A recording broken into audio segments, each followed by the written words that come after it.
সংস্কার ও বিচারের আগে নির্বাচন নয়, সরকারকে জামায়াত। মানুষ চিনতে ভুল করেছে বিএনপি, বললেন গয়েশ্বর।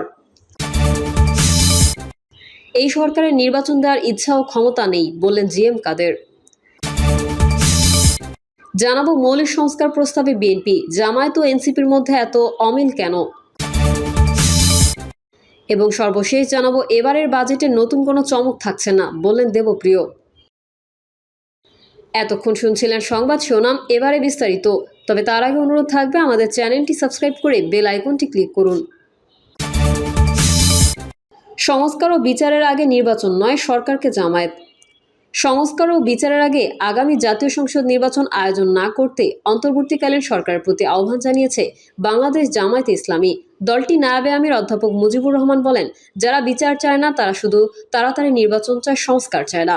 2014 সালে হলো বিনা ভোটে নির্বাচন, 2018-তে হলো দিনের ভোট রাতে হলো, এবং 2024 সালে নিজেরা ভোট দিয়ে ডামি নির্বাচন করেছে।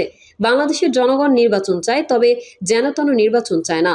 জামায়াত নেতা বলেন, যারা অন্যায়ভাবে হত্যা করেছে ওই দল ও তাদের সঙ্গে যারা জড়িত সবার বিচার হওয়া উচিত। আমরা সরকারকে বলবো, আগে বিচার হবে, তারপর সংস্কার এবং পরে নির্বাচন হতে হবে। এ সময় মুজিবুর রহমান আরও বলেন, আমার ভোট আমি দেব, যাকে ইচ্ছা তাকে দেব।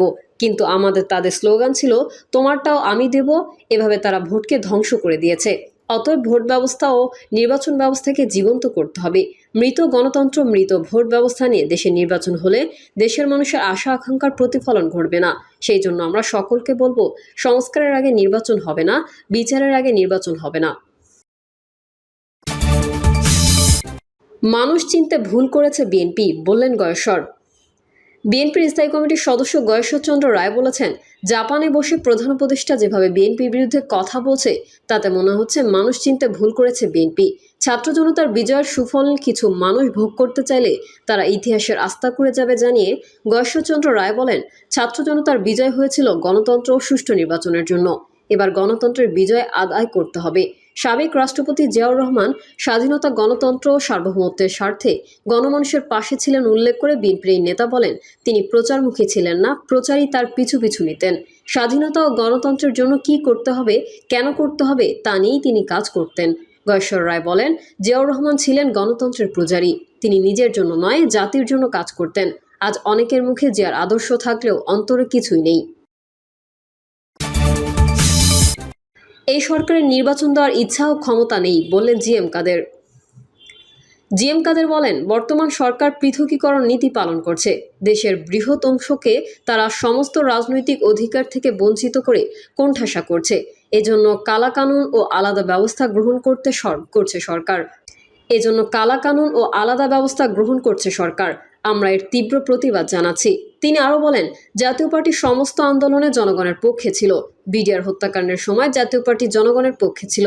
ওই হত্যাকাণ্ডে আমার ভাগ্নে মারা গেছে। শাপলা চত্বরের আন্দোলনে আমরা সরাসরি হেফাজতকে সমর্থন দিয়েছিলাম। হেফাজতের মানুষকে পানি খাইয়েছি। 24-এর ছাত্র আন্দোলনেও আমাদের সর্বাত্মক সহযোগিতা ছিল। বিগত নির্বাচন সম্পর্কে জাপা চেয়ারম্যান বলেন, আমরা কোনো প্রশ্নবিদ্ধ নির্বাচনে যেতে চাইনি, কিন্তু সেসব নির্বাচনে আমাদের যেতে বাধ্য করা হয়েছে। বর্তমানে আমাদের মিছিল মিটিং করতে দেওয়া হচ্ছে না। বাধার কারণে আমরা কাউন্সিল করতে পারছি না। আমাদের নেতাকর্মীদের বিনা কারণে জেলে নেওয়া হচ্ছে। বিনা বিচার ও চার্জশিট ছাড়াই নেতাকর্মীরা মাসের পর মাস কারাভোগ করছেন। তিনি আরও বলেন, সরকার যদি সত্যিকার অর্থে সঠিক অবস্থান নিতে ব্যর্থ হয় তাহলে দেশের জনগণকে ব্যবস্থা নিতে হবে। আমার আহ্বান, যারা দেশের নিগৃহীত, অত্যাচারিত, যাদের ওপর আইন অন্যায়ভাবে প্রয়োগ করা হচ্ছে, সেই সমস্ত মানুষকে ঐক্যবদ্ধ হয়ে তাদের অধিকার আদায় করে নিতে হবে। মৌলিক সংস্কারের প্রস্তাবে বিএনপি, জামায়াত ও এনসিপির মধ্যে এত অমিল কেন? বাংলাদেশের সংবিধান, নির্বাচন ব্যবস্থা সহ রাষ্ট্রের বিভিন্ন ক্ষেত্রে সংস্কার আনতে অন্তর্বর্তীকালীন সরকার গঠিত ঐকমত্য কমিশনের প্রথম পর্যায়ের আলোচনা শেষ হয়েছে। বেশ কয়েকটি সংস্কার প্রস্তাবে অধিকাংশ রাজনৈতিক দল একমত হলেও কয়েকটি গুরুত্বপূর্ণ ও মৌলিক সংস্কার প্রশ্নে এখনও মত পার্থক্য দেখা যাচ্ছে প্রধান রাজনৈতিক দলগুলোর মধ্যে। বিশেষ করে প্রধানমন্ত্রীর মেয়াদ, ক্ষমতা, নির্বাচন পদ্ধতি সহ গুরুত্বপূর্ণ কয়েকটি সংস্কার প্রস্তাবে প্রধান রাজনৈতিক দল বিএনপিও একমত হতে পারেনি। যে কারণে সংস্কার উদ্যোগের সফলতা নিয়েও নানা প্রশ্ন দেখা যাচ্ছে। গত বুধবার ঢাকায় এক সমাবেশে বিএনপি ভারপ্রাপ্ত চেয়ারম্যান তারেক রহমান বলেন, সংস্কারের অভিনব শর্তের আবর্তে ঘুরপাক খাচ্ছে আগামী জাতীয় নির্বাচনের ভবিষ্যৎ। বিএনপির স্থায়ী কমিটির সদস্য আমির খসরু মাহমুদ চৌধুরী বলেছেন, এখন ঐকমত্য যেগুলোতে হয়েছে সেগুলো করে দ্রুত নির্বাচনের রোডম্যাপ দিয়ে দেন, আর যেগুলোতে ঐকমত্য হবে না সেগুলো বাংলাদেশের জনগণের বাইরে আর কারো করার ক্ষমতা নেই, আমাদেরও ক্ষমতা নেই। যদি ঐকমত্য কমিশন বলছে যেসব মৌলিক ও গুরুত্বপূর্ণ প্রস্তাবে বড় রাজনৈতিক দলগুলো প্রথম দফায় দ্বিমত জানিয়েছে তাদের আংশিক হলেও রাজি করিয়ে সংস্কার প্রস্তাব চূড়ান্ত করবে তারা। ঐকমত্য কমিশনের সহসভাপতি অধ্যাপক আলী রিয়াজ বলেন, যেসব প্রস্তাবে একমত হওয়া যাচ্ছে না, আমাদের প্রথম লক্ষ্য হবে দলগুলোর অবস্থানগত দূরত্ব কমিয়ে মধ্যবর্তীভাবে জায়গায় এনে হলেও রাজি করানো। গত 19 মে প্রথম পর্যায়ের বৈঠক শেষ করেছে ঐকমত্য কমিশন। প্রথম পর্যায়ের আলোচনার ফলাফল বিশ্লেষণ করে দলগুলোর সঙ্গে শিগগিরই দ্বিতীয় পর্যায়ের আলোচনা শুরু হবে আগামী মাসে। ঐকমত্য কমিশনের সঙ্গে বৈঠকে অন্তত 10টি মৌলিক সংস্কার প্রস্তাবে বিএনপির নেতিবাচক অবস্থান থাকলেও সেগুলোর বেশিরভাগই জামায়াতে ইসলামী ও জাতীয় নাগরিক পার্টি সহ বেশ কয়েকটি দল একমত হয়েছে। কমিশন বলছে, দলগুলোর সঙ্গে আলোচনার মাধ্যমে ঐকমত্যের ভিত্তিতে জুলাই সনদ তৈরি করা হবে জুলাইয়ের মাধ্যমে। মৌলিক সংস্কার প্রস্তাবগুলো কি? ঐকমত্য কমিশন মৌলিক যেসব পরিবর্তনের প্রস্তাব দিয়েছে সেগুলোর বেশিরভাগই সংবিধান সম্পর্কিত।